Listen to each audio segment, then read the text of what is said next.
Careful, you'll slip, fall, and die on those slippery slopes.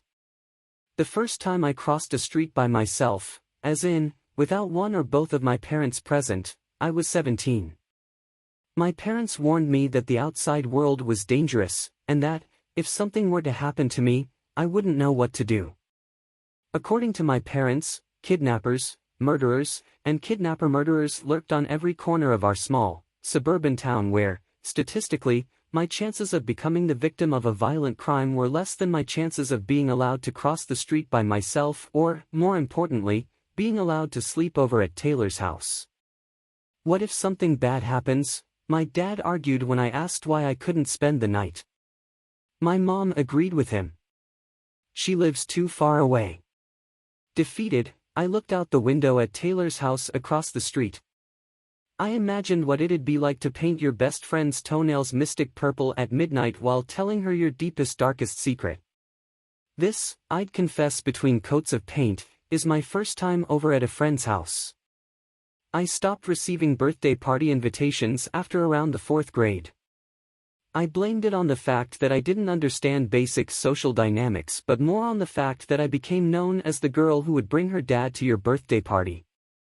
The few parties I did attend, my dad stood next to me at all times, arms crossed, warning me of all the ways you could accidentally die or hurt yourself at a kid's birthday party. 1. There was the cake you could choke on. 2. There were the patio steps you could fall on and crack your head on. One year, at my friend David's birthday party, when everyone ran upstairs to see my friend's Pokemon ball, I followed, ecstatic, but something stopped me. I didn't know what it was until I turned around and found my dad pulling me back, as if stopping me from walking off a cliff.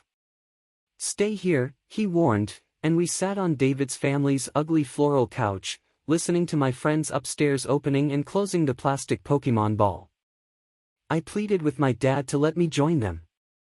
Do you know what a child molester is? He asked me.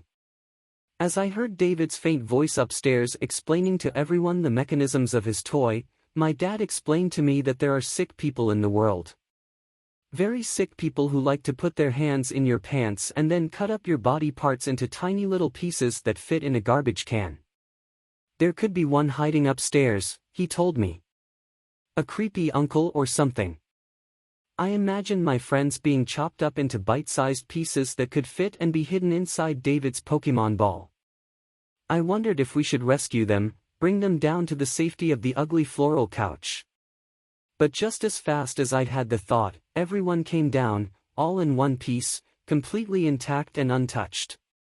From there, I was permitted to take approximately 5 stiff and awkward supervised jumps in the Jolly Jumper outside before my dad said it was time to go.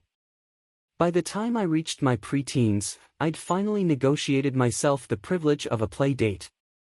I'd never been on a play date before, that is, one that didn't take place in my own home under my parents' supervision. At the time, my parents' stipulations were that 1. I could only go to Taylor's house across the street. 2. I had to bring a walkie-talkie with me in case I needed help. 3. I had to be escorted across the street to her house. No walking there or back alone.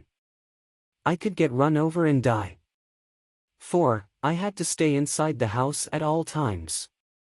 No playing in the front or the backyard. 5. And most importantly, no sleeping over. The day of my first play date, my mom coached me on how to behave as she took me across the street.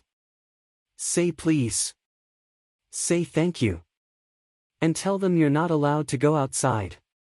I promised. Then, just like that, my mom left me at the door, a momentary illusion of freedom. Behind me, she was still standing across the street, monitoring my every move as I reached to ring the doorbell. Taylor's mom answered. Hello, Mrs. Jones, I said to her. I thank you for having me over at your home.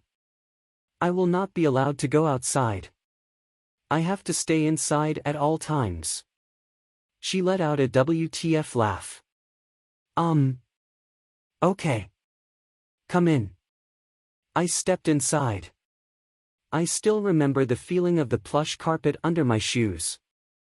That day, for what was maybe only 1 or 2 hours, Taylor and I played Barbie's Horse Adventures, Wild Horse Rescue on her PS2. I still remember the feeling of the plastic buttons under my fingers, helping Barbie locate her missing horses who'd gone missing the same way my parents claimed I'd go missing if I ever left their sight. Before this, I'd never been on my own before, aside from when I was at school or running through the sprinklers, supervised through the window, in our fenced-in backyard. Up until that point in my life, playing Barbie's Horse Adventures, Wild Horse Rescue an entire 20 feet away from my home was the most exhilarating experience I'd ever had. We could have stared at her living room wall, and it still would have been just as exhilarating to me. But eventually I wanted more. Play dates across the street weren't enough. I was almost in high school, and I wanted a sleepover. I negotiated with my parents, though my first several attempts failed. I made PowerPoints. I used the ethos pathos logos thing I learned about in language arts. None of it worked. Then, one day, I got a yes. I didn't know how or why. All that mattered was I got a yes. I thought about that sleepover every second of every day in the week leading up to it. I packed my cat.